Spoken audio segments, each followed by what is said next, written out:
Hello my dear friends, welcome to today's vlog. Welcome to middle class family vlogs. ಎಲ್ಲರೂ ಹೇಗಿದ್ದೀರಾ ಅಂತ comment ಮಾಡಿ ತಿಳಿಸಿ. ನಿನ್ನೆ ವ್ಲಾಗ್ನ ಪೋಸ್ಟ್ ಮಾಡೋಕ್ಕೆ ಆಗಲಿಲ್ಲ, ತುಂಬಾ ಸಾರಿ. ಯಾಕೆಂದರೆ ತುಂಬ ಟೈಟ್ ಶೆಡ್ಯೂಲ್ ಇತ್ತು. ವಿಡಿಯೋ ಎಲ್ಲ ರೆಕಾರ್ಡ್ ಮಾಡ್ತಾ ಇದ್ದೀನಿ, ಬಟ್ ವಾಯ್ಸ್ ಓವರ್ ಕೊಡೋಕ್ಕೇ ಟೈಮ್ ಆಗ್ತಾಯಿಲ್ಲ. ಸೊ ಅದಕ್ಕೇ ಯಾವುದೇ ವಿಡಿಯೋ ಪೋಸ್ಟ್ ಮಾಡೋಕ್ಕೆ ಆಗಲಿಲ್ಲ. ತುಂಬ ಜನ ಕಮೆಂಟ್ ಮಾಡ್ತಾಯಿದ್ರಿ ವಿಡಿಯೋ ಹಾಕಿ ಅಂತ. ಬಟ್ ನಾನು ಮನೆಯಲ್ಲೇ ಇರಲಿಲ್ಲ. ಆ್ಯಕ್ಚುಲಿ ಸ್ವಲ್ಪ ಕೆಲಸ ಇತ್ತು, ಮನೆ ಕನ್ಸ್ಟ್ರಕ್ಷನ್ ಕೆಲಸ ಇತ್ತು, ಅಲ್ಲಿಗೆ ಹೊರಟೋಗಿದ್ವಿ. ಸೊ ವಾಯ್ಸ್ ಓವರ್ ಕೊಡೋಕ್ಕೆ ಆಗಲಿಲ್ಲ, ದಯವಿಟ್ಟು ಕ್ಷಮಿಸಿ. ಇವತ್ತಿಂದು ಅದೆರಡರದ್ದು ಸೇರಿಸಿ ಒಂದು ಬೊನಾನ್ಸೋ ವಿಡಿಯೋ ಅಂತಲೇ ಹೇಳ್ಬೋದು. ತುಂಬ ಒಳ್ಳೆ ವಿಡಿಯೋನೇ ತಂದಿದ್ದೀನಿ, ಆಯಿತಾ. ಇವತ್ತಿನ ವಿಡಿಯೋನ ಕಂಪ್ಲೀಟಾಗಿ ನೋಡಿ, ಎಲ್ಲೂ ಸ್ಕಿಪ್ ಮಾಡಬೇಡಿ. ತುಂಬ ಯೂಸ್ಫುಲ್. ಒಂದೊಂದು ಮಾತು ನಾನು ಏನು ಹೇಳ್ತಾ ಇರ್ತೀನಿ ಅದಕ್ಕೆ ನೀವು ಡೆಫಿನೆಟ್ಲಿ ಕನೆಕ್ಟ್ ಆಗೇ ಆಗ್ತೀರಾ.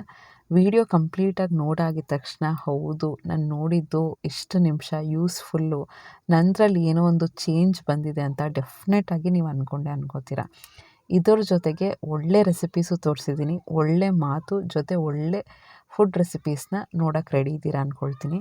ಹೊಸದಾಗಿ ಏನಾದ್ರು ಚಾನಲ್ನ ನೋಡ್ತಾ ಇದ್ದರೆ ಬೇರೆ ವೀಡಿಯೋಸ್ನು ನೋಡಿ, ಇಷ್ಟ ಆದರೆ ಸಬ್ಸ್ಕ್ರೈಬ್ ಮಾಡಿಕೊಂಡು ಬೆಲ್ಲೈಕನ್ ಕ್ಲಿಕ್ ಮಾಡಿ. ನೀವು ಸಬ್ಸ್ಕ್ರೈಬ್ ಹಾಕ್ಕೊಂಡು ಬೆಲ್ಲೈಕನ್ ಕ್ಲಿಕ್ ಮಾಡಿ ಆಲ್ ಅಂತ ಸೆಲೆಕ್ಟ್ ಮಾಡಿದ್ರೆ ವಿಡಿಯೋ ನೋಟಿಫಿಕೇಷನ್ ಬರುತ್ತೆ. ಈ ಕಂಟೆಂಟ್ ಸ್ವಲ್ಪ ನನಗೆ ಇಷ್ಟ ಆದರೆ ಲೈಕ್ ಮಾಡಿ, ಶೇರ್ ಮಾಡಿ, ಕಮೆಂಟ್ ಮಾಡಿ. ಸ್ಟಾರ್ಟ್ ಮಾಡೋಣ ಈಗ ವಿಡಿಯೋ. ಫಸ್ಟ್ ರಂಗೋಲಿಯಿಂದ ಸ್ಟಾರ್ಟ್ ಮಾಡ್ತಾಯಿದ್ದೀನಿ. ನನ್ನ ಫೇವ್ರೆಟ್ಟು. ಆ್ಯಕ್ಚುಲಿ ಕೆಲವು ದಿನಗಳಲ್ಲಿ ನಾನು ಚಿಕ್ಕ ಪುಟ್ಟ ರಂಗೋಲಿ ಡೈಲಿ ಹಾಕ್ತಾನೆ ಇರ್ತೀನಿ, ಬಟ್ ಅದನ್ನು ವೀಡಿಯೋ ಶೂಟ್ ಮಾಡೋಕ್ಕೆ ಮರ್ತೋಗ್ತಾ ಇರುತ್ತೆ. ಯಾವಾಗ ಸ್ಪೆಷಲಾಗಿ ಚೆನ್ನಾಗಿ ಹಾಕ್ತೀನಿ ಆವಾಗ ನೆನಪಾಗುತ್ತೆ. ಇನ್ಫ್ಯಾಕ್ಟ್ ಇವತ್ತೂ ಅಷ್ಟೇ ಮಾಡೋದು ಬೇಡ, ವೀಡಿಯೋ ಬೇಗ ಮುಗಿಸೋಗೋಣ. ಆ್ಯಕ್ಚುಲಿ ನಾವು ಏನು ಟೈಮ್ ತೊಗೊಳ್ತೀವಿ ಅದಕ್ಕಿಂತ ಸ್ವಲ್ಪ ಡಬಲ್ ಟೈಮೇ ತೊಗೋತೀವಿ ನಾವು ವೀಡಿಯೋ ಅದು ಇದು ಮಾಡ್ಕೊಂಡು ಕೂತ್ಕೊಂಡ್ರೆ. ಬಟ್ ಇಲ್ಲ, ತುಂಬ ಜನ ಕಮೆಂಟ್ ಮಾಡ್ತಾಯಿದ್ರಲ್ವ, ಸೊ ಮಾಡಿಬಿಡೋಣ, ಸ್ವಲ್ಪ ಟೈಮ್ ಸ್ಪೆಂಡ್ ಮಾಡಿ ಮಾಡೋಣ ಅಂತ ಅಂದ್ಕೊಂಡು ಅದಕ್ಕೇ ವೀಡಿಯೋ ಮಾಡ್ತಾಯಿದ್ದೀನಿ. ಹೇಗೆ ಅನಿಸ್ತು ಕಮೆಂಟ್ ಮಾಡಿ ತಿಳಿಸಿ. ರಂಗೋಲಿ ಇಷ್ಟ ಆಯಿತಾ ಅಂತ. ಒಬ್ಬರು ತುಂಬ ಚೆನ್ನಾಗಿರೋ ಕಮೆಂಟ್ ಹಾಕಿದ್ರು. ನಾನು ಯಾವಾಗಲೂ ಕೇಳ್ತಾ ಇರ್ತೀನಿ, ನಿಮಗೆ ಯಾವ ರೀತಿ ಟಾಪಿಕ್ ಬೇಕು, ಯಾವ ಟಾಪಿಕ್ ಬಗ್ಗೆ ಹೇಳಿ, ಆ ಟಾಪಿಕ್ನ ಕಮೆಂಟ್ ಬಾಕ್ಸಲ್ಲಿ ಹಾಕಿ, ನಾನು ಆ ಟಾಪಿಕ್ ಬಗ್ಗೆ ಡೆಫಿನೆಟ್ಲಿ ವೀಡಿಯೋ ಮಾಡ್ತೀನಿ ಅಂತ. ನಾನು ಏನು ಮಾಡ್ತೀನಿ ಗೊತ್ತಾ, ನೀವು ಟಾಪಿಕ್ ಹೆಸರು ಹಾಕಿದ ತಕ್ಷಣ ನಾನು ಒಂದು ಡೈರಿಯಲ್ಲಿ ನೋಟ್ ಮಾಡ್ಕೊಳ್ತಾ ಇರ್ತೀನಿ, ಯಾವ ಟಾಪಿಕ್ ಬಗ್ಗೆ ನಾನು ವೀಡಿಯೋ ಮಾಡಬೇಕು, ಯಾವುದ್ರ ಬಗ್ಗೆ ಇವ್ರಿಗೆ ಇಂಟ್ರೆಸ್ಟ್ ಇದೆ, ಯಾವ್ದು ಯೂಸ್ಫುಲ್ ಆಗುತ್ತೆ ಅಂತ. ಸೊ ಆ ರೀತಿ ಒಂದು ಟಾಪಿಕ್ಕೇ ನಾವು ಮನೇಲಿ ಇರಬೇಕಾದ್ರೆ ಹೌಸ್ ವೈಫ್ ಆಗಿರ್ಬೋದು ಅಥವಾ ಯಾರೇ ಹೆಂಗಸರು ಮನೇಲಿರ್ತಾರೆ ಅಂದರೆ ಅವರು ಯಾವ ರೀತಿ ರೆಡಿ ಆಗಬೇಕು, ಅವ್ರ ಡ್ರೆಸ್ಸಿಂಗ್ ಸೆನ್ಸ್ ಹೆಂಗಿರಬೇಕು, ಅಂದರೆ ವುಮೆನ್ ಜನರಲಾಗಿ ಹೆಂಗಸರು ಯಾವ ರೀತಿ ಡ್ರೆಸ್ಸಿಂಗ್ ಸೆನ್ಸ್ ಇಟ್ಕೋಬೇಕು ಅಂತ ಕೇಳಿದರು. ಅವ್ರು ಪರ್ಟಿಕ್ಯುಲರಾಗಿ ಮನೇಲಿರೋ ಹೆಣ್ಮಕ್ಳು ಯಾವ ರೀತಿ ರೆಡಿ ಆಗಬೇಕು ಅಂತ ಕೇಳಿದರು. ನಾನು ಅದಕ್ಕೆ ಜನರಲಾಗಿ ಯೂಶ್ವಲಿ ನಾವು ಹೆಣ್ಮಕ್ಳು ಯಾವ ರೀತಿ ರೆಡಿ ಆದರೆ ಚೆನ್ನಾಗಿರುತ್ತೆ, ಯಾವ್ಯಾವ ಟೈಮಲ್ಲಿ ಯಾವ ರೀತಿ ರೆಡಿ ಆದರೆ ಚೆನ್ನಾಗಿರುತ್ತೆ ಅಂತ ಹೇಳ್ತಾ ಹೋಗ್ತೀನಿ. ಎಲ್ಲೂ ಸ್ಕಿಪ್ ಮಾಡೋಕ್ಕೆ ಹೋಗಬೇಡಿ. ರೆಸಿಪಿ ಬಂದಾಗ ರೆಸಿಪಿನ ಎಕ್ಸ್ಪ್ಲೇನ್ ಮಾಡ್ತೀನಿ. ಬಟ್ ಡೆಫಿನೆಟ್ಲಿ ಹೇಳಿ ಆಯಿತಾ. ಇವತ್ತಿನ ರಂಗೋಲಿ ನಂಗೆ ತುಂಬಾ ಇಷ್ಟ ಆಯಿತು. ನಿಮ್ಗೇನು ಅನಿಸ್ತು ಅಂತ ಕಮೆಂಟ್ ಮಾಡಿ. ಯಾವಾಗಲೂ ಅಷ್ಟೇ, ನಾವು ಇಷ್ಟಪಟ್ಟು ಏನಾದರೂ ಕೆಲಸ ಮಾಡ್ತೀವಿ, ಅದರಲ್ಲೊಂದು ಚೆನ್ನಾಗಿ ಬಂತು ಅಂದರೆ ಒಂಥರ ಸ್ಯಾಟಿಸ್ಫ್ಯಾಕ್ಷನು. ಸ್ಟ್ರೇನ್ ಆಗುತ್ತೆ ಆ್ಯಕ್ಚುಲಿ. ಇಷ್ಟು ಹಾಕೋಕ್ಕೆ ನನಗೆ ಒಂದು ಅರ್ಧ ಗಂಟೆ ಟೈಮ್ ಹಿಡಿಯುತ್ತೆ ಆ್ಯಕ್ಚುಲಿ. ಬಟ್ ಮುಗ್ದಾದಮೇಲೆ ಒಂಥರ ಆ ನೆಮ್ಮದಿ ಸಿಗುತ್ತಲ್ಲ, ಇಡೀ ದಿನ ಚೆನ್ನಾಗಿ ಅನಿಸುತ್ತೆ. ಮತ್ತು ಸಾಕಾಗಿ ಇವತ್ತು ನಾನು ಕಾಲೇಜಿಗೆ ಬೇರೆ ರಜಾ ಹಾಕಿದ್ದೆ, ಕೆಲಸ ಇತ್ತು ಅಂತ. ಸಾಕಾಗಿ ಮನೆಗೆ ಬಂದ ತಕ್ಷಣ ಈ ರಂಗೋಲಿ ನೋಡಿದ ತಕ್ಷಣ ಎಷ್ಟು ನೆಮ್ಮದಿ ಅನಿಸ್ತಾ ಇರುತ್ತೆ. ಸೊ ಅದೇ ಥರ ನಿಮ್ಗೇನು ಇಷ್ಟ ಆಗುತ್ತೋ, ನಿಮ್ಗೇನು ಖುಷಿ ಆಗುತ್ತೋ ಸ್ವಲ್ಪ ಟೈಮ್ ಸ್ಪೆಂಡ್ ಮಾಡಿದ್ರೂ ಕೂಡ ಆ ಕೆಲಸಗಳನ್ನ ಮಾಡೋಕ್ಕೆ ಟ್ರೈ ಮಾಡಿ. ಜಂಜಾಟ ಇದ್ದಿದ್ದೆ, ಡೈಲಿ ಜಂಜಾಟ ಇದ್ದೇ ಇರುತ್ತೆ. ಒಂದಾದ್ಮೇಲೊಂದು ಕೆಲಸಗಳು ಬಂದೇ ಬರುತ್ತೆ. ಬಟ್ ನಾವೇನು ಮಾಡಬೇಕು ಅಂದರೆ ಆದಷ್ಟು ನಮಗೇನು ಇಷ್ಟನೋ, ನಮಗೆ ಯಾವ ಖುಷಿ ಸಿಗುತ್ತೋ ಆ ಕೆಲಸಗಳನ್ನ ಮಾಡೋಕ್ಕೆ ಸ್ವಲ್ಪ ಟೈಮ್ಗಳನ್ನ ಮಾಡ್ಕೊಳ್ತಾ ಇರಬೇಕು. ನನಗೆ ಡೆಫಿನೆಟಾಗಿ ನೋಡಿ, ಇಷ್ಟೊಂದು ವರ್ಕಿಂಗ್ ಆಗಿರೋದ್ರಿಂದ ಮತ್ತು ಮನೆ ಕಟ್ಟಿಸ್ತಾ ಇರೋದ್ರಿಂದ ಒಂದಾದ್ಮೇಲೊಂದು ಕೆಲಸ ಇದ್ದೇ ಇರುತ್ತೆ. ಬಟ್ ಇವತ್ತು ಖುಷಿ ಸಿಕ್ತಲ್ಲ, ಅದೊಂದು ಒಂಥರ ಚೆನ್ನಾಗಿ ಅನಿಸ್ತು ನೋಡಿ. ಆ್ಯಕ್ಚುಲಿ ಆ ಡೀಟೇಲಿಂಗ್ ಎಲ್ಲ ಮಾಡ್ತೀವಲ್ವ, ರಂಗೋಲಿ ಹಾಕೋದು ಈಸಿ, ಸುಮ್ಮನೆ ಈ ಥರ ಫ್ಲವರ್ ರಂಗೋಲಿ ಹಾಕ್ಬಿಟ್ಟು ಹೋಗೋದು ಈಸಿ. ಆ ಡೀಟೇಲಿಂಗ್ ಮಾಡ್ತೀವಲ್ವ, ಅದೆಲ್ಲ ನಮ್ಮ ಕ್ರಿಯೇಟಿವಿಟಿಗೆ ಬಿಟ್ಟಿದ್ದು.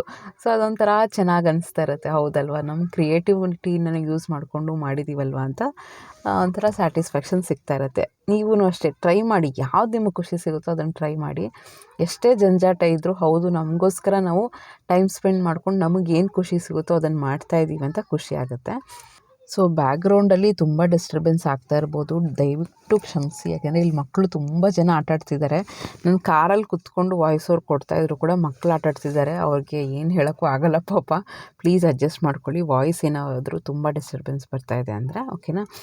ನೆಕ್ಸ್ಟು ನಾನು ಏನು ಹೇಳೋದು ಗೊತ್ತಾ, ಈಗ ಒಂದು ಡ್ರೆಸ್ಸಿಂಗ್ ಸೆನ್ಸ್ ಅಂತ ಬಂದಿದ ತಕ್ಷಣ ಸುಮಾರು ಜನ ಹೇಳ್ತಾರೆ ಸಿಂಪಲ್ ಆಗಿರಬೇಕು, ಆದಷ್ಟು ಒಡವೆಗಳನ್ನ ಕಡಿಮೆ ಹಾಕ್ಕೋಬೇಕು, ಎಷ್ಟು ಎಲಿಗೆಂಟಾಗಿ ಸಿಂಪ್ಲಿಸಿಟಿನ ಮೇಂಟೈನ್ ಮಾಡ್ತೀವೋ ಅಷ್ಟು ಚೆಂದ ಅಂತ. ಬಟ್ ಜನ್ರಲಾಗಿ ಹೇಳ್ತಾ ಇದ್ದೀನಿ ನಾನು, ಆಯಿತಾ. ಒಂದು ವುಮೆನ್ನು ಯಾವ ರೀತಿ ರೆಡಿ ಆಗಬೇಕು ಅಂತ ನನಗನ್ಸಿದೆ ಅಂತ. ಅದು 100% ನಿಜ, ಆಯಿತಾ. ಈಗ ಸುಧಾಮೂರ್ತಿ ಅವ್ರನ್ನ ನೋಡ್ತೀವಿ, ಎಷ್ಟು ಸಿಂಪಲ್ಲು. ಅವ್ರಿಗೆ ಸಾವಿರ ಕೋಟಿಗಟ್ಟಲೆ ಆಸ್ತಿ ಇದ್ದರೂ ಕೂಡ ಅವರು ತುಂಬ ಸಿಂಪಲ್ಲಾಗಿ ರೆಡಿ ಆಗ್ತಾರೆ. ಎಷ್ಟು ಕಾಟನ್ ಸ್ಯಾರೀಸೇ ಉಟ್ಟರೂ ಕೂಡ ಒಂದು ಸಿಂಪಲ್ ಮೇಕಪ್ ಇರುತ್ತೆ, ಯಾವಾಗಲೂ ನೋಡೋಕ್ಕೆ ಡಿಗ್ನಿಫೈಡಾಗಿ ಕಾಣ್ತಾರೆ. ಸೊ ಅದೇ ರೀತಿ ನಾವು ಮೇಕಪ್ ಅನ್ನೋದು, ನಾವು ಡ್ರೆಸ್ಸಿಂಗ್ ಸೆನ್ಸ್ ಅನ್ನೋದು ಸಿಚುವೇಶನ್ ಮೇಲೆ, ಪ್ಲೇಸ್ ಮೇಲೆ, ಪರ್ಸ್ನಲ್ ಚಾಯ್ಸ್ ಮೇಲೆ ಆ ರೀತಿ ಎಲ್ಲ ಡಿಪೆಂಡ್ ಆಗಿರುತ್ತೆ. ನಾನೀಗ ಒಂದು ಹೌಸ್ ವೈಫ್, ಮನೇಲಿ ಯಾವ ರೀತಿ ಇರಬೇಕು ಅಂತ ಹೇಳ್ತೀನಿ ನೋಡಿ. ಫಸ್ಟ್ ಪ್ರಿಫರೆನ್ಸ್ ಏನು ಅಂದರೆ ಕಂಫರ್ಟಬಲ್ ಬಟ್ಟೆಗಳಿಗೆ ಕೊಡಿ. ಮನೆಯಲ್ಲಿ ಏನಕ್ಕೆ ಅಂದರೆ ನಾವು ಇಡೀ ದಿನ ಮನೆಯಲ್ಲೇ ಇರ್ತೀವಿ ಅಂದರೆ ಯಾರಿಗೋ ಮೆಚ್ಚಿಸೋಗೋಸ್ಕರ ಅಲ್ಲ, ನಮಗೆ ಒಂದು ಕಂಫರ್ಟಬಲ್ ಒಂದು ಅಟೈರ್ ಅಂದರೆ ಒಂದು ಒಳ್ಳೆ ಡ್ರೆಸ್ ಕೋಡ್ ಅನ್ನೋದು ಇರಬೇಕು, ಓಕೆನಾ. ಸೊ ಈಗ ಕಂಫರ್ಟಬಲ್ ಅಂದರೆ ಏನು, ಈಗ ಯೂಶಲಿ ಏನಾಗುತ್ತೆ, ಒಂದು ನೈಟಿ ಹಾಕ್ಕೊಂಡು ಇದ್ಬಿಡ್ತೀವಿ. ನನಗನ್ಸೋ ಪ್ರಕಾರ ಯಾವಾಗ ನಮಗೆ ಪೀರಿಯಡ್ಸ್ ಟೈಮಲ್ಲಿ ಒಂಥರ ಅನ್ಕಂಫರ್ಟಬಲ್ ಆಗಿರ್ತೀವಿ, ಆಗ ಸ್ವಲ್ಪ ನೈಟಿ ಅದು ಇದು ಹಾಕ್ಕೊಂಡ್ರೆ ಚೆನ್ನಾಗಿರುತ್ತೆ. ಬಟ್ ಯಾವಾಗಲೂ ನೈಟಿ ಹಾಕ್ಕೊಂಡ್ರೆ ಅಂದರೆ ನೋಡೋಕ್ಕೆ ಆ್ಯಕ್ಚುಲಿ ನಮಗೂ ಗೊತ್ತು ನಾವು ನೈಟಿಲಿ ಚೆನ್ನಾಗಿ ಕಾಣಲ್ಲ ಅಂತ.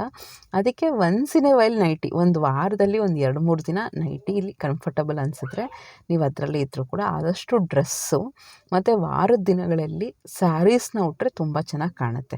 ಸುಮಾರು ಜನ, ನನ್ನ ತಾಯಿ ಅಂತೂ, ನಮ್ಮ ಅತ್ತೆ ಮತ್ತು ಸುಮಾರು ಜನ ನಮ್ಮ ಫ್ಯಾಮಿಲೀಲಿ ಇಡೀ ದಿನ ಸೀರೆ ಉಟ್ಕೊಂಡು ಇರ್ತಾರೆ. ಅವರು ಇಡೀ ದಿನ ಹೇಗೆ ಸೆಲೆಕ್ಟ್ ಮಾಡ್ಕೋತಾರೆ ಅಂದರೆ, ಒಂದು ಕಾಟನ್ ಬ್ಲೌಸು ಜೊತೆಗೆ ಒಂದು ಮೆತ್ತಗಿರೋಂಥ ಸೀರೆ, ಸಾಫ್ಟ್ ಸೀರೆನ ಯೂಸ್ ಮಾಡಿಕೊಂಡ್ರೆ ಇಡೀ ದಿನ ಕಂಫರ್ಟಬಲ್ ಆಗಿ ಇರ್ಬೋದು. ಆ್ಯಕ್ಚುಲಿ ಆ ಜನ್ರೇಷನ್ ಅವ್ರಿಗೆಲ್ಲ, ಈಗ ನಮ್ಮ ಅಮ್ಮಂಗೆ ಹೇಳಿದ್ರು ನೈಟಿ ಹಾಕ್ಕೊಳ್ಳಿ, ಏನಾದ್ರು ಡ್ರೆಸ್ ಹಾಕ್ಕೊಳ್ಳಿ ಅಂದ್ರೂ ಯಾರಿಗೂ ಅವ್ರಿಗೆ ಕಂಫರ್ಟಬಲ್ ಅನಿಸಲ್ಲ. ಯಾಕೆಂದರೆ ಹಾಗೆ ಬೆಳೆದು ಬಂದಿರ್ತಾರೆ, ಅವ್ರು ತಪ್ಪಲ್ಲ. ನಾವು ನಮ್ಮ ಅಭ್ಯಾಸಗಳನ್ನ ಮಾಡ್ಕೋತೀವಿ ಆ ಥರ. ಈಗ ನಾವೂ ಅಷ್ಟೇ, ಯಾವಾಗಲೂ ನಮಗೆ ಗೊತ್ತು ನಾವು ನೈಟಿಲಿದ್ದರೆ ಆ್ಯಕ್ಚುಲಿ ನಾವು ಚೆನ್ನಾಗಿ ಕಾಣಲ್ಲ, ಲೇಡೀಸ್ ಯಾರೂ ಚೆನ್ನಾಗಿ ಕಾಣಲ್ಲ. ಅದರಲ್ಲಿ ಸ್ವಲ್ಪ ಡಿಸೈನ್ಸು ಅದು ಇದು ಮಾಡಿ ವೆರೈಟಿ ಫ್ರಾಕ್ಸು, ಲಾಂಗ್ ಫ್ರಾಕ್ಸು ಅಂತ ಏನೇನೋ ನೈಟಿಗಳು ಮಾಡಿದ್ದಾರೆ. ಬಟ್ ನನ್ನ ಪ್ರಕಾರ, ನನ್ನ ಪರ್ಸ್ನಲ್ ಒಪಿನಿಯನ್ ಏನು ಅಂದರೆ, ನಾವುಗಳು ನೈಟಲ್ಲಿ ಚೆನ್ನಾಗಿ ಕಾಣಲ್ಲ. ಬಟ್ ಕಂಫರ್ಟಬಲು ರಾತ್ರಿ ಅಟ್ಲೀಸ್ಟ್ ಒಂದು 9 o'clockವರೆಗೂ ಡ್ರೆಸ್ ಹಾಕ್ಕೊಂಡಿದ್ದು ಮಲ್ಕೊಳ್ಳೋಬೇಕಾದ್ರೆ ಎಸ್ಪೆಷಲಿ ನಾವು ಯಾವುದು ಟೈಟ್ ಬಟ್ಟೆಗಳನ್ನ ಹಾಕ್ಕೊಳ್ಳೇಬಾರ್ದು ಅಂತ ಮೆಡಿಕಲಿನೂ ಹೇಳ್ತಾರೆ. ಅಂದರೆ ಒಳ್ಳೆ ರೀತಿಯಲ್ಲಿ ಬ್ಲಡ್ ಸರ್ಕ್ಯುಲೇಷನ್ ಆಗಬೇಕು ಅಂದರೆ ಟೈಟ್ ಬಟ್ಟೆ, ಲೆಗ್ಗಿಂಗ್ಸು, ಟೈಟ್ ಟಾಪ್ಸು ಇಂಥವೆಲ್ಲ ಏನೂ ಹಾಕ್ಕೊಳ್ಬಾರ್ದು.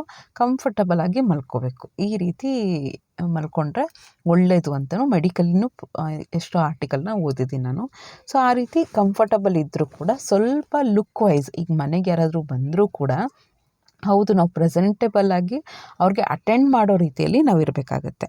ನೆಕ್ಸ್ಟ್, ಆದಷ್ಟು ತುಂಬ ಟೈಟ್, ಬೆಳಗ್ಗೆ ಹೊತ್ತೂ ಅಷ್ಟೇ ಟೈಟ್ ಬಟ್ಟೆಗಳನ್ನ ಹಾಕೊಳಕ್ಕೆ ಹೋಗಬೇಡಿ, ಇಡೀ ದಿನ ಇರಬೇಕು. ಸೊ ಅದಕ್ಕೇ ಆದಷ್ಟು ಲೂಸೂ ಅಲ್ಲ, ತೀರಾ ಲೂಸು ಬೇಡ, ತೀರಾ ಟೈಟು ಬೇಡ, ಒಂದು ಲೆವೆಲ್ಗೆ ಫಿಟ್ಟಿಂಗ್, ಬಾಡಿಗೆ ಸ್ವಲ್ಪ ಲೂಸ್ ಫಿಟ್ಟಿಂಗ್ ಇರುವಂಥದ್ದು ಹಾಕ್ಕೋಬೇಕಾಗುತ್ತೆ.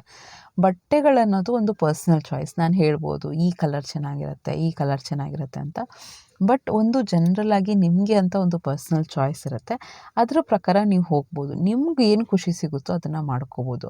ಆದಷ್ಟು ಮನೆಯಲ್ಲಿ ಯಾವಾಗ್ಲೂ ಯಾರಾದರೂ ಮನೆಗೆ ಬರ್ತಾರೆ ಅನ್ನೋ ರೀತಿಲೇ ರೆಡಿಯಾಗಿರಿ. ಯಾಕೆ ಅಂದರೆ ನಮಗೆ ಗೊತ್ತು, ನಾವು ಮನೆಗೆ ಯಾರಾದರೂ ಬರ್ತಾರೆ ನೆಂಟರು ಅಂದರೆ ನಾವು ಯಾವ ರೀತಿ ಮನೇನ ನೋಡ್ಕೋತೀವಿ, ಯಾವ ರೀತಿ ನಾವು ರೆಡಿ ಆಗ್ತೀವಿ, ಪ್ರೆಸೆಂಟೇಬಲ್ ಆಗಿರ್ತೀವಿ. ಬಟ್ ಬೇರೆಯವ್ರಿಗೋಸ್ಕರನೇ ಮಾಡಬೇಕು ಅಂತ ಏನಿಲ್ಲ. ಎದ್ದಿದ ತಕ್ಷಣವೇ ಒಂದು ಕ್ರೀಮ್ ಹಚ್ಚಿ, ಲಿಪ್ ಗಾರ್ಡ್ ಹಚ್ಚಿ, ಬೊಟ್ಟಿಡಿ. ಇಷ್ಟಂತೂ ಡೈಲಿ ಫಾಲೋ ಮಾಡಿ. ಸ್ನಾನ ಆಗಿದ ತಕ್ಷಣ, ಅಥವಾ ನೀವು ಸ್ನಾನ ಲೇಟಾಗಿ ಮಾಡ್ತೀರಾ ಅಂದರೆ ಎದ್ದಿದ ತಕ್ಷಣ ಬ್ರಷ್ ಮಾಡಿ ಮುಖ ತೊಳಿತೀರಾ ಅಲ್ವಾ, ಇಷ್ಟು ಮಾಡಿದ ತಕ್ಷಣ ಕ್ರೀಮು, ಬೊಟ್ಟು, ಲಿಪ್ ಗಾರ್ಡು, ನಾನು ಡೆಫಿನೆಟಾಗಿ ಇದಿಷ್ಟನ್ನು ಹಚ್ತೀನಿ. ಯಾಕೆಂದರೆ ಕ್ರೀಮ್ ಏನು ಅಂದರೆ, ನನ್ನ ಕ್ರೀಮಲ್ಲಿ ಆ್ಯಕ್ಚುಲಿ ಮಾಯಿಶ್ಚರೈಸರು ಇದೆ. ನನಗೆ ಬೆಳಗ್ಗೆ 4 ಗಂಟೆ 5 ಗಂಟೆಗೆ ಎದ್ದೇಳ್ಬಿಡ್ತೀನಲ್ಲ, ಸ್ವಲ್ಪ ಚಳಿಗೆ ಸ್ಕಿನ್ನೆಲ್ಲ ಕ್ರ್ಯಾಕ್ ಆದಂಗೆ ಆಗುತ್ತೆ, ಡ್ರೈ ಆಗುತ್ತೆ. ಅದಕ್ಕೆ ಮುಖ ತೊಳೆದಿದ ತಕ್ಷಣ ಸ್ವಲ್ಪ ಮಾಯಿಶ್ಚರೈಸರ್ ಹಚ್ತೀನಿ, ಯಾವ ಪೌಡ್ರು ಹಚ್ಚಲ್ಲ. ಯಾಕಂದರೆ ನಾನು ಮತ್ತೆ ಕೆಲ್ಸಕ್ಕೆ ಹೋಗ್ಬೇಕಾದ್ರೆ ಮೇಕಪ್ ಮಾಡಿಕೊಂಡೇ ಹೋಗಬೇಕು. ನೀವು ಮನೆಯಲ್ಲೇ ಇರ್ತೀರಾ ಅಂದರೆ ಒಂದು ಕ್ರೀಮ್ ಹಚ್ಚೋದ್ರಿಂದ ಏನೂ ನೀವು ಅಯ್ಯೋ ನಾನು ಸ್ವಾರ್ಥದ ಥರ ಥಿಂಕ್ ಮಾಡ್ತೀನಿ, ಅದಕ್ಕೆ ಟೈಮ್ ಹಿಡಿಸೋದು 2 ನಿಮಿಷ ಇಲ್ಲ, 1.25 ನಿಮಿಷಕ್ಕೆಲ್ಲ ಮುಗ್ದೋಗುತ್ತೆ. ಒಂದು ಕ್ರೀಮ್ ಹಚ್ಕೊಂಡು ಲಿಪ್ ಗಾರ್ಡ್ ಹಚ್ಕೊಂಡು ಬೊಟ್ಟಿಟ್ಕೊಂಡ್ರೆ ಎಷ್ಟು ಪ್ರೆಸೆಂಟಬಲ್ ಆಗಿರ್ತೀರಾ ಅಂದರೆ ನಿಮಗೆ ಅನಿಸುತ್ತೆ ಹೋಗ್ತಾ ಬರ್ತಾ. ಯಾರಿಗೋಸ್ಕರ ಹೊರಗಡೆನೇ ರೆಡಿ ಆಗಿ ಹೋಗಬೇಕು ಅಂತಿಲ್ಲ. ನಮ್ಮ ಮನೇಲಿ ನಮ್ಮ ಹಸ್ಬೆಂಡ್ ಇರ್ತಾರೆ ಮತ್ತು ಮಕ್ಕಳಿರ್ತಾರೆ, ಮಕ್ಕಳು ನಮ್ಮನ್ನು ನೋಡಿ ಕಲಿತಿರ್ತಾರೆ. ಸೊ ಆ ರೀತಿ ನಾವು ಪ್ರೆಸೆಂಟೇಬಲ್ ಆಗಿದ್ದರೆ ತುಂಬ ಚೆನ್ನಾಗಿ ಅನಿಸುತ್ತೆ, ಒಂದು ಕಾನ್ಫಿಡೆನ್ಸ್ ಬರುತ್ತೆ. ನೆಕ್ಸ್ಟ್ ಬಂದು ಫಿಟ್ಟಿಂಗು ತುಂಬ ಲೂಸ್ ಇದ್ದರೂ ಚೆನ್ನಾಗಿರಲ್ಲ. ಒಳ್ಳೆ ರೀತಿಲಿ ಈಗ ನಿಮಗೆ ತೀರಾ ನೈಟಿನೇ ಕಂಫರ್ಟಬಲು ಅಂದರೆ ಮಾರ್ಕೆಟಲ್ಲಿ ಎಷ್ಟೊಂದು ಲಾಂಗ್ ಗೌನ್ ಇರ್ಬೋದು, ಈ ಥರದ್ದೆಲ್ಲ ಒಳ್ಳೊಳ್ಳೆ ಕಲೆಕ್ಷನ್ಸ್ ಇದ್ದಾವೆ. ಈಗಂತೂ ಎಷ್ಟು ವೆರೈಟಿ ಫ್ಯಾಷನ್ ಡಿಸೈನಿಂಗ್ ಎಲ್ಲ ಮಾಡ್ತಿರ್ತಾರೆ ಮೀಶೋದಲ್ಲಿ, ಅಥವಾ ಯಾವುದೋ ಒಂದು ಬಟ್ಟೆಗಳ ಆನ್ಲೈನ್ ಶಾಪಿಂಗು ಆಫ್ಲೈನ್ ಶಾಪಿಂಗಲ್ಲಿ ಯಾವ್ದು ಕಂಫರ್ಟಬಲ್ ಆ ಥರ ಹಾಕ್ಕೊಂಡು, ಆದಷ್ಟು ನನ್ನ ಪ್ರಕಾರ ನೈಟಿನ ಅವಾಯ್ಡ್ ಮಾಡಿದ್ರೆ ಒಳ್ಳೆಯದು ಅಂತ. ಕೆಲವರೆಲ್ಲ ನೈಟಿ ಮೇಲಂದು ಅದು ವೈಟ್ ಟವಲ್ ಹಾಕೋದು ಮತ್ತು ವೇಲ್ಗಳು ಹಾಕ್ಕೊಳ್ಳೋಂಥದ್ದು, ಇದೆಲ್ಲ ನಾವುಗಳು ಚೆನ್ನಾಗಿ ಕಾಣಲ್ಲ. ಮಾಡ್ತೀವಿ, ಎಲ್ಲರೂ ಮಾಡ್ತೀವಿ, ಇಲ್ಲ ಅಂತಲ್ಲ. ಬಟ್ ಆದಷ್ಟು ಇದನ್ನು ಕಡಿಮೆ ಮಾಡಿಕೊಂಡ್ರೆ ಒಳ್ಳೆಯದು. ನೀವೇ ನೋಡಿ, ಒಂದು ಡ್ರೆಸ್ಸು ಟಾಪು ಮತ್ತು ಪ್ಯಾಂಟು ಹಾಕಿ, ಅಥವಾ ನೈಟ್ ಡ್ರೆಸ್ಗಳನ್ನ ಹಾಕ್ಕೋಬೋದು, ಪ್ಯಾಂಟ್ ಶರ್ಟ್ನ ಹಾಕ್ಕೋಬೋದು. ತುಂಬ ನೀವು ಮೀಡಿಯಮ್ ಸೈಜಿಂದ ದಪ್ಪ ಇದ್ದೀರಾ ಅಂದರೆ ಒಂದು ಒಳ್ಳೆ ಡ್ರೆಸ್ನ ಹಾಕ್ಕೋಬೋದು. ಸೊ ಈ ರೀತಿ ನಾವು ಅಳವಡಿಸ್ಕೊಂಡ್ರೆ ಎಲ್ಲ ನಮ್ಮ ಪ್ರಿಫ್ರೆನ್ಸ್ ಅಷ್ಟೇ. ನಮಗೇನು ತುಂಬ ಚೆನ್ನಾಗಿ ಕಂಫರ್ಟಬಲ್ ಇರುತ್ತೆ, ಒಂದೇ ಸೈಜಲ್ಲಿರುತ್ತೆ ನೈಟಿ, ಗಾಳಿ ಚೆನ್ನಾಗಿ ಆಡುತ್ತೆ, ಮತ್ತು ಸೆಕೆ ಆಗಲ್ಲ ಅಡುಗೆ ಮಾಡೋ ಟೈಮಲ್ಲಿ ಅಂತ ಅನ್ಕೋತೀವಿ. ಬಟ್ ನನಗನ್ಸೋ ಪ್ರಕಾರ ನಾನು ಹಾಕ್ತೀನಿ, ಇಲ್ಲ ಅಂತ ನಾನೇನು ಸುಳ್ಳು ಹೇಳಲ್ಲ. ಬಟ್ ಆದಷ್ಟು ಯಾವಾಗ ನನಗೆ ಇರಿಟೇಟಿಂಗ್ ಡೇ ಇರುತ್ತೆ, ತುಂಬ ಸುಸ್ತಾಗಿದ್ದೀನಿ ಅಂದರೆ ನೈಟಿ ಹಾಕ್ಬಿಡ್ತೀನಿ. ಇಲ್ಲ ನಾನು ಫ್ರೆಶ್ ಮೂಡಲ್ಲಿದ್ದೀನಿ, ಚೆನ್ನಾಗಿದ್ದೀನಿ ಅಂದರೆ ನನಗೆ ಡ್ರೆಸ್ ಹಾಕ್ಕೊಳ್ಳೋದೇ ತುಂಬ ಇಷ್ಟ ಆಗುತ್ತೆ ಮನೇಲಿ, ಆಯಿತಾ. ಆಮೇಲೆ ಆದಷ್ಟು ಮನೇಲಿ ಕಾಟನ್ ಡ್ರೆಸ್ಸಸ್ನ ಪ್ರಿಫರ್ ಮಾಡಿ. ಅಡುಗೆ ಟೈಮಲ್ಲೂ ಅಷ್ಟೇ, ಮ್ಯಾಕ್ಸಿಮಮ್ ನಾವು 3-4 ಅವರ್ಸ್ 2-3 ಅವರ್ಸ್ ಅಡುಗೆ ಮನೇಲಿ ಇರ್ತೀವಿ ಅಂದರೆ ಅದ್ರ ಪ್ರಕಾರನೇ. ಆಮೇಲೆ ಈಗ ನೋಡಿ, ಇಡೀ ದಿನ ಇರ್ತೀರಾ ಅಂದರೆ ಒಳ್ಳೆ ಲೈಟ್ ಕಲರ್ಸ್ನ ಯೂಸ್ ಮಾಡ್ಕೊಳ್ಳೋದು, ಮತ್ತು ಅದಕ್ಕೆ ಅರಶಿನ ಗಿರ್ಶಿನ ಹಾಕ್ಕೊಳ್ಳೋದು, ಇದನ್ನೆಲ್ಲ ಮಾಡ್ಕೊಳ್ಳೋದು, ಇದನ್ನೆಲ್ಲ ಅವಾಯ್ಡ್ ಮಾಡಿ. ನಾವು ನೋಡ್ಕೋಬೇಕು ನಾವು ಯಾವ ರೀತಿ ನಮ್ಮ ಡೇ ಇರುತ್ತೆ. ಕೆಲಸ ಕಡಿಮೆ ಇದೆ ಅಂದರೆ ಒಳ್ಳೆ ರೀತಿ ರೆಡಿಯಾಗಿ, ಮಾತ್ರ ಒಬ್ಬರು ಬೇರೆಯವ್ರಿಗೋಸ್ಕರನೇ ರೆಡಿ ಆಗಬೇಕು, ನಾವು ಮನೇಲಿದ್ದರೆ ಹೆಂಗಂಗೆ ಇರ್ಬೋದು ಅಂತ ದಯವಿಟ್ಟು ಅಂದ್ಕೊಬೇಡಿ. ನಿಮಗೋಸ್ಕರ ನೀವು ರೆಡಿಯಾಗಿ, ನಿಮ್ಮ ಹಸ್ಬೆಂಡ್ಗೋಸ್ಕರ ನೀವು ರೆಡಿಯಾಗಿ, ಹೊರಗಡೆ ಹೋಗಬೇಕು ಅಂದರೆ ಮಾತ್ರ ರೆಡಿ ಆಗೋದಲ್ಲ, ಕರೆಕ್ಟಾ. ಆಮೇಲೆ ನೆಕ್ಸ್ಟು ಯಾವಾಗಲೂ ಅಷ್ಟೇ, ನಾವು ತುಂಬ ದೊಡ್ಡ ಬಿಂದಿ ಇಟ್ಬಿಡೋದು, ಮತ್ತು ಯಾವಾಗಲೂ ಚೋಂಡ ಅಂದರೆ ತುರುಬನ್ನು ಕಟ್ಟಿ ಇಡೋದು, ಇದೂ ಆ್ಯಕ್ಚುಲಿ ಒಳ್ಳೆಯದಲ್ಲ. ಅಡುಗೆ ಮಾಡೋ ಟೈಮಲ್ಲಿ 110-200% 110-200% ನಾವು ಕೂದಲು ಕಟ್ಟೇ ಇರಬೇಕು. ಬಟ್ ಅಡುಗೆ ಮಾಡ್ತಾಯಿಲ್ಲ, ಬೇರೆ ಟೈಮಲ್ಲಿ ಕಿಚನ್ ಕೆಲಸ ಮಾಡ್ತಾಯಿಲ್ಲ ಅಂದರೆ ಆದಷ್ಟು ಒಂದು ಜಡೆ ಹಾಕ್ಕೊಂಡಿರೋದು, ಅಥವಾ ಕೂದಲನ್ನ ಬಿಟ್ಟಿರೋದು ಅಂದರೆ ಕ್ಲಿಪ್ ಹಾಕ್ಕೊಂಡಿರೋದು, ಜುಟ್ಟನ್ನ ಹಾಕ್ಕೊಂಡ್ರೆ ಇಂಥದ್ದೆಲ್ಲ ನಾವು ಚೆನ್ನಾಗಿ ಕಾಣ್ತೀವಿ. ಆಮೇಲೆ ಮಲಗೋ ಟೈಮಲ್ಲಿ ಕೂದಲನ್ನ ಕಟ್ಟಿ, ಸ್ಪ್ಲಿಟ್ಸ್ ಆಗೋ ಚಾನ್ಸಸ್ ಜಾಸ್ತಿ ಇರುತ್ತೆ. ಸೊ ಈ 2 ಟೈಮಲ್ಲಿ ಕೂದಲನ್ನ ಕಟ್ಟಿ, ಬೇರೆ ಟೈಮಲ್ಲೆಲ್ಲ ಆದಷ್ಟು ಒಂದು ಒಳ್ಳೆ ರೀತಿಯಲ್ಲಿ ಆಮೇಲೆ ತಲೆನೇ ಬಾಚಲ್ಲ. ಕೆಲವ್ರದ್ದು ಜನಗಳೆಲ್ಲ ಸಂಜೆವರೆಗೂ ಅಂದರೆ ಏನೂ ಮಾಡೋಕ್ಕಾಗಲ್ಲ, ಅವ್ರ ಕಷ್ಟ ಬೆಳಗ್ಗೆಯಿಂದ ಕೆಲಸಗಳೇ ಆಗೋಗಿರುತ್ತೆ. ಮಕ್ಕಳನ್ನ ಕಳಿಸ್ಬೇಕು, ಮನೆ ಕೆಲಸ ಮಾಡಬೇಕು, ಅಡುಗೆ ಕೆಲಸ ಮಾಡಬೇಕು. ಬಟ್ ಇವೆಲ್ಲ ನಾವು ಅಂದ್ಕೊಳ್ಳೋದು ತುಂಬ ಟೈಮ್ ಹಿಡಿಸುತ್ತೆ ಅಂತ, ಏನೂ ಹಿಡಿಸಲ್ಲ. ತಲೆ ಬಾಚಿ ನಾವು ರೆಡಿ ಆಗೋಕ್ಕೆ ಮ್ಯಾಕ್ಸಿಮಮ್ 5 ನಿಮಿಷ, ಆಯಿತಾ. ಅದಕ್ಕೆ ನೀವು ಆಮೇಲೆ ಮೋರೋವರ್ ನಾವು ಏನು ಮಾಡ್ತೀವಿ, 2 ದಿನ ಆದರೂ ಕೆಲವು ಸತಿ ತಲೆನೇ ಬಾಚಿರಲ್ಲ, ಸಿಕ್ಕು ಜಾಸ್ತಿ ಆಗುತ್ತೆ, ಹೇರ್ ಫಾಲಿಂಗ್ ಜಾಸ್ತಿ ಆಗುತ್ತೆ. ಸೊ ಇದನ್ನೆಲ್ಲ ಅವಾಯ್ಡ್ ಮಾಡಬೇಕು ಅಂದರೆ ವಾರಕ್ಕೆ 2 ಸತಿ ಎಣ್ಣೆ ಹಚ್ಚೋದು, ನಮಗೋಸ್ಕರ ನಾವು ಕೇರ್ ತೊಗೊಳ್ಳೋವಂಥದ್ದು, ಚೆನ್ನಾಗಿ ರೆಡಿ ಆಗೋದು, ಕೂದಲನ್ನ ಚೆನ್ನಾಗಿ ಮೇಂಟೈನ್ ಮಾಡ್ಕೊಳ್ಳೋವಂಥದ್ದು. ಅದಕ್ಕೆ ಆಮೇಲೆ ರಬ್ಬರ್ ಬ್ಯಾಂಡ್ ಎಲ್ಲ ಹಾಕೋಕ್ಕೆ ಹೋಗ್ಬೇಡಿ, ರಬ್ಬರಿಂದ ಮಾಡುವಂಥ ಬ್ಯಾಂಡು. ಸೊ ಕ್ಲಾತ್ ಬ್ಯಾಂಡ್ಸ್ ಬರುತ್ತೆ, ಅದನ್ನು ಯೂಸ್ ಮಾಡ್ಕೊಳ್ಳೋವಂಥದ್ದು, ಕ್ಲಿಪ್ಸ್ನ ಯೂಸ್ ಮಾಡ್ಕೊಳ್ಳೋವಂಥದ್ದು. ಹೇರ್ನ ಚೆನ್ನಾಗಿ ಮೇಂಟೈನ್ ಮಾಡಿ, ನೋಡಿದ್ರೆ ಖುಷಿ ಅನ್ಬೇಕು, ಬೇರೆಯವ್ರಿಗೋಸ್ಕರ ಅಲ್ಲ, ನಾವು ನಮ್ಮನ್ನು ಕನ್ನಡಿಲಿ ನೋಡಿಕೊಂಡ್ರೆ ಖುಷಿ ಅನಿಸ್ಬೇಕು, ಆ ರೀತಿ. ನೆಕ್ಸ್ಟ್ ಯಾವಾಗಲೂ ಅಷ್ಟೇ, ನೀವೇನಾದರೂ ಸೀರೆನೇ ಉಡ್ತೀರಾ ಅಂದರೆ ಆದಷ್ಟು ಕಾಟನ್ ಬ್ಲೌಸಸ್ಗೆ ಹೋಗಿ. ನಾನು ಅಮ್ಮನಿಗೆ ಕೇಳ್ತಾ ಇರ್ತೀನಿ, ಹೆಂಗಮ್ಮ ಇಡೀ ದಿನ ಸೀರೆಯಲ್ಲಿರ್ತೀಯ ಅಂದರೆ ನಮ್ಗೆ ಅಭ್ಯಾಸ ಆಗಿದೆ. ಆಮೇಲೆ ಅಮ್ಮನೂ ಅಷ್ಟೇ, ತುಂಬ ಸಾಫ್ಟ್ ಬಟ್ಟೆನ ಯೂಸ್ ಮಾಡ್ತಾರೆ. ಅದು ಎಷ್ಟು ಸಾಫ್ಟ್ ಏನಿಲ್ಲಪ್ಪ, ಅದು 450-500 ರುಪೀಸ್ ಅಷ್ಟೇ ಸೀರೆ. ನೀವು ಒಂದು 10 ಸೀರೆ ಇಟ್ಕೊಂಡ್ಬಿಟ್ರು ಆಯಿತು. ಒಂದು ಸತಿ ಇನ್ವೆಸ್ಟ್ಮೆಂಟ್ ಮಾಡಿ ಒಂದು 10 ಸೀರೆ ಇಟ್ಕೊಂಡ್ರು ಒಂದು 4000ಕ್ಕೆಲ್ಲ ಒಂದು 10 ಸೀರೆ ಬಂದುಬಿಡುತ್ತೆ. 4500 400 ರೂಪಾಯಿ ಅಷ್ಟೇ, ಇಲ್ಲಾಂದರೆ 300. ಕೆಲವು ಕಲೆಕ್ಷನ್ಸ್ಗೆಲ್ಲ ಹೋಲ್ಸೇಲಲ್ಲಿ ಕೊಡ್ತಾರೆ ಅಂದರೆ 350 ರೂಪಾಯಿಗೆ ಕೊಟ್ಬಿಡ್ತಾರೆ, ತುಂಬ ಚೆನ್ನಾಗಿರುತ್ತೆ. ಸೊ ಟ್ರೈ ಮಾಡ್ಬೋದು. ಸೊ ಆ ರೀತಿ ಯಾವಾಗ್ಲೂ ಅಷ್ಟೇ, ಬೇರೆಯವ್ರಿಗೋಸ್ಕರ ಅಲ್ಲ. ಆಮೇಲೆ ಹೊರಗಡೆ ಪಾರ್ಟಿಗೆ ಹೋಗ್ಬೇಕಾದ್ರೂ ಅಷ್ಟೇ, ಸಂಜೆ ಹೊತ್ತು ಹೋಗ್ಬೇಕಾದ್ರೆ ಅಥವಾ ಬೆಳಿಗ್ಗೆ ಹೊತ್ತು ಹೋಗ್ಬೇಕಾದ್ರೆ different type of dressing code ಇರುತ್ತೆ. ಬೆಳಿಗ್ಗೆ ಹೊತ್ತು ಆದಷ್ಟು ಗ್ರ್ಯಾಂಡಾಗಿ ಹೋಗಬೇಕಾಗತ್ತೆ. ಅಂದರೆ ಸಂಜೆ ಹೊತ್ತು ಚಿನ್ಕಾಮನ್ಕೆ ಹಾಕಿ ಆದಷ್ಟು, ಈಗ ರಿಸೆಪ್ಷನ್ಗೆ ಹೋಗ್ತೀವಿ ಅದ್ರ ಪ್ರಕಾರ ಡ್ರೆಸ್, ಈಗ ಮುಹೂರ್ತಕ್ಕೆ ಹೋಗ್ತೀವಿ ಮದುವೆಗೆಲ್ಲ, ಆಗ ಸ್ವಲ್ಪ ಟ್ರೆಡಿಷ್ನಲ್ ಆಗಿ ಸೀರೆ ಗೀರೆ ಉಟ್ಕೊಂಡು ಡ್ರೆಸ್ಸಿಂಗ್ ಸೆನ್ಸೇ ಚೇಂಜ್ ಇರುತ್ತೆ. ಸೊ ಸುಮಾರು ಡ್ರೆಸ್ ಕೋಡ್ಗಳಿರ್ತವೆ. ಅಂದರೆ ನಮ್ಮ ಸೈಜ್ ಪ್ರಕಾರ, ನಮ್ಮ ಕಾಂಪ್ಲೆಕ್ಷನ್ ಪ್ರಕಾರ, ನಮ್ಮ ಚಾಯ್ಸ್ ಪ್ರಕಾರ, ನಮ್ಮ ಕಂಫರ್ಟ್ ಪ್ರಕಾರ ನಾವು ಇಂಡಿವಿಜುವಲ್ ಆಗಿ ಸೆಲೆಕ್ಟ್ ಮಾಡ್ಕೋಬೇಕು. ಸೊ ಯಾರೋ ಏನೋ ಈ ಕಲರ್ ಸೀರೆ ಉಟ್ಟಿದ್ದಾರೆ, ನಾನು ಉಡ್ತೀನಿ, ಈ ಥರ ಶೇಡ್ದು ಲಿಪ್ಸ್ಟಿಕ್ ಯೂಸ್ ಮಾಡಿದ್ದಾರೆ, ನಾನು ಯೂಸ್ ಮಾಡ್ತೀನಿ, ಆ ಥರ ಎಲ್ಲರಿಗೂ ಸೂಟ್ ಆಗೋಲ್ಲ. ಎಲ್ಲವೂ ಎಲ್ಲದಕ್ಕೂ ಸೂಟ್ ಆಗೋಲ್ಲ. ನಮ್ಗೆ ಯಾವ್ದು ಸೂಟ್ ಆಗುತ್ತೆ ಅಂತ ನಾವು ಇದು ಮಾಡ್ಕೊಂಡು, ಆಮೇಲೆ ಫೌಂಡೇಶನ್ ಕ್ರೀಮೂ ಅಷ್ಟೇ, ಏನಾದ್ರು ಫೌಂಡೇಶನ್ಸ್ ಯೂಸ್ ಮಾಡಿ ಜಾಸ್ತಿ ಮೇಕಪ್ ಮಾಡ್ಕೋಬೇಡಿ. ಲೈಟಾಗಿ ಮಾಡಿಕೊಂಡ್ರು ಕೂಡ ಟಚಪ್ ಇಟ್ಕೊಂಡು ನ್ಯಾಚುರಲ್ ಲುಕ್ ಕೊಡೋ ಥರ ಮಾಡಿಕೊಂಡ್ರೆ ತುಂಬ ಚೆನ್ನಾಗಿರುತ್ತೆ. ಆ್ಯಕ್ಚುಲಿ ನನಗೆ ಮೇಕಪ್ ಮಾಡ್ಕೊಳ್ಳೋದು ತುಂಬ ಇಷ್ಟ. ಏಕೆಂದರೆ ನಮ್ಮನ್ನು ನಾವು ಪ್ರೆಸೆಂಟಬಲ್ ಆಗಿ ಇರಬೇಕು. ಬಟ್ ಯಾವುದಾದ್ರು ಅತಿಯಾದರೆ ಸ್ಕಿನ್ಗೂ ಒಳ್ಳೆಯದಲ್ಲ, ನೋಡೋರ್ಗೂ ಚೆನ್ನಾಗಿರಲ್ಲ. ಸೊ ಆ ರೀತಿ ಒಂದು ಸಿಂಪಲ್ಲಾಗಿ ನ್ಯಾಚುರಲ್ ಲುಕ್ ಕೊಟ್ಟರೆ ಚೆನ್ನಾಗಿರುತ್ತೆ. ನೆಕ್ಸ್ಟ್ ಇವತ್ತಿನ ರೆಸಿಪೀಸ್ನ ಒಂದು ಓವರ್ವ್ಯೂ ಹೇಳ್ತೀನಿ ನೋಡಿ. ಇವತ್ತು ಬೇಳೆ ಸಾಂಬಾರು ಮಾಡಿದ್ದೆ. ಬೇಳೆ ಹಾಕಿ ಈರುಳ್ಳಿ, ಟೊಮ್ಯಾಟೊ ಇಷ್ಟು ಕಂಪಲ್ಸರಿ. ಅದರ ಜೊತೆಗೆ ಯಾವ ತರಕಾರಿ ಇರುತ್ತೋ ಹಾಕಿ, ಈ ಮೂಲಂಗಿ ಮತ್ತು ಬೂದುಗುಂಬಳಕಾಯಿ ಹಾಕ್ಬೋದು. ಏನಾದ್ರು ನುಗ್ಗೆಕಾಯಿ ಹಾಕ್ತೀರಾ ಅಂದರೆ ಸಪ್ರೇಟಾಗಿ ಒಂದು ಪಾತ್ರೆಯಲ್ಲಿ ನೀರು ಹಾಕಿ ಉಪ್ಪು ಹಾಕಿ ಬೇಯಿಸ್ಕೋಬೇಕು. ಕುಕ್ಕರ್ಗೆ ಹಾಕಬೇಡಿ, ಸ್ಮ್ಯಾಶ್ ಆಗೋಗುತ್ತೆ. ಸೊ ಏನು ಪ್ರಿಫ್ರೆನ್ಸ್ ಇರುತ್ತೋ ಆ ತರಕಾರಿನ ಹಾಕಿ ಅರಶಿನ, ಉಪ್ಪು, ಎಣ್ಣೆ ಹಾಕಿ ಕೂಗಿಸ್ಕೊಳ್ಳಿ. ಟೊಮ್ಯಾಟೊ, ಈರುಳ್ಳಿ ಕಂಪಲ್ಸರಿ. ಈರುಳ್ಳಿ 2.5ಇಂದ 2, ದೊಡ್ಡದಾದರೆ 2, ಮೀಡಿಯಮ್ಸ್ ಆದರೆ 2.5. ಇದೇ ಸಾಂಬಾರಿಗೆ ಟೇಸ್ಟ್ ಚೆನ್ನಾಗಿ ಬರೋದು. ಆಯಿತಾ? ಇನ್ನೊಂದು ಕಡೆ ಕಾಯಿನ ರುಬ್ಕೊಂಬಿಡಿ, ಬರೀ ಕಾಯಿ ರುಬ್ಕೊಂಬಿಡಿ. ಒಗ್ಗರಣೆ ಕೊಡಿ. ಎಣ್ಣೆ, ಸಾಸಿವೆ, ಜಜ್ಜಿರೋಂಥ ಬೆಳ್ಳುಳ್ಳಿ, ಈರುಳ್ಳಿ, ಕರಿಬೇವಿನ ಸೊಪ್ಪು, ಹಿಂಗು, ಒಣಮೆಣ್ಸಿನ್ಕಾಯಿ ಇದಿಷ್ಟನ್ನು ಹಾಕಿ ಒಗ್ಗರಣೆ ಕೊಟ್ಟು, ಅದೇನು ನಾವು ಬೇಯಿಸ್ಕೊಂಡಿದ್ದೀನಲ್ಲ ಅದನ್ನು ಹಾಕಿ, ಹುಣಸೆ ಹುಳಿ ಹಾಕಿ, ಖಾರದ ಪುಡಿ, ಸಾಂಬಾರು ಪುಡಿ ಹಾಕಿ, ಆಮೇಲೆ ರುಬ್ಕೊಂಡಿರೋಂಥ ಕಾಯಿನ ಹಾಕಿ ಚೆನ್ನಾಗಿ ಉದಿಸಿದ್ರೆ ಸೂಪರಾಗಿರುವಂಥ ಸಾಂಬಾರು ಚೆನ್ನಾಗಿರುತ್ತೆ. ಅದು ಮುದ್ದೆಗಂತೂ ತುಂಬಾ ಚೆನ್ನಾಗಿರುತ್ತೆ. ಮತ್ತು ನನ್ನ ಸಿಗ್ನೇಚರ್ ರೆಸಿಪಿ ಏನು ಅಂದರೆ ಇಡ್ಲಿ ಯಾವಾಗಲೂ ಸಾಫ್ಟಾಗಿ ಬರೋಕ್ಕೆ ನಾನು ಏನು ಮಾಡ್ತೀನಿ ಅಂದರೆ 3 ಪಾವಷ್ಟು ಅಕ್ಕಿಗೆ 1.5 ಪಾವಷ್ಟು ಉದ್ದಿನಬೇಳೆನ ಹಾಕ್ತೀನಿ. 1 ಪಾವೂ ಹಾಕ್ಬೋದು, 1.5 ಪಾವು ಹಾಕಿದ್ರೆ ತುಂಬ ಚೆನ್ನಾಗಿ ಬರುತ್ತೆ. ಆಮೇಲೆ 3/4 ಪಾವಷ್ಟು ನಾನು ಅವಲಕ್ಕಿ ಹಾಕ್ತೀನಿ, ಮೀಡಿಯಮ್ ಅವಲಕ್ಕಿ ಹಾಕ್ತೀನಿ. ಇದರಿಂದ ತುಂಬ ಸಾಫ್ಟ್ ಬರುತ್ತೆ. ಇನ್ನೇನು ಹಾಕಲ್ಲ, ಇಷ್ಟೇ ಹಾಕೋದು. 3/4 ಪಾವಷ್ಟು ಅವಲಕ್ಕಿ, 3 ಗ್ಲಾಸಷ್ಟು ಅಕ್ಕಿ, ರೇಷನ್ ಅಕ್ಕಿನ ಯೂಸ್ ಮಾಡೋದು, ಸೊಸೈಟಿ ಅಕ್ಕಿ ಯೂಸ್ ಮಾಡ್ತೀನಿ. ಮತ್ತು 1 ಗ್ಲಾಸಷ್ಟು ನಾನು 1.5 ಗ್ಲಾಸಷ್ಟು ಉದ್ದಿನಬೇಳೆನ ಯೂಸ್ ಮಾಡ್ತೀನಿ. ಬೇಕಿದ್ರೆ ಅದು ಸಬ್ಬಕ್ಕಿ ಬರುತ್ತಲ್ಲ ಅದನ್ನು ಹಾಕ್ಕೋಬೋದು, ಇನ್ನೂ ಬೆಳ್ಳಗೆ ಬರುತ್ತೆ, ಇನ್ನೂ ಸಾಫ್ಟ್ ಬರುತ್ತೆ. ಯಾವಾಗನ ಹಾಕ್ತಿರ್ತೀನಿ ಇದ್ದರೆ. ಬಟ್ ಯಾವಾಗಲೂ ಫಾಲೋ ಮಾಡೋದು ಈ 3 ಇಂಗ್ರೀಡಿಯೆಂಟ್ ಅಷ್ಟೇ. ಚೆನ್ನಾಗಿ ನೆನೆಸ್ಬೇಕು, ಒಂದು 6 ಗಂಟೆ ಟೈಮ್ ನೆನೆಸಿ.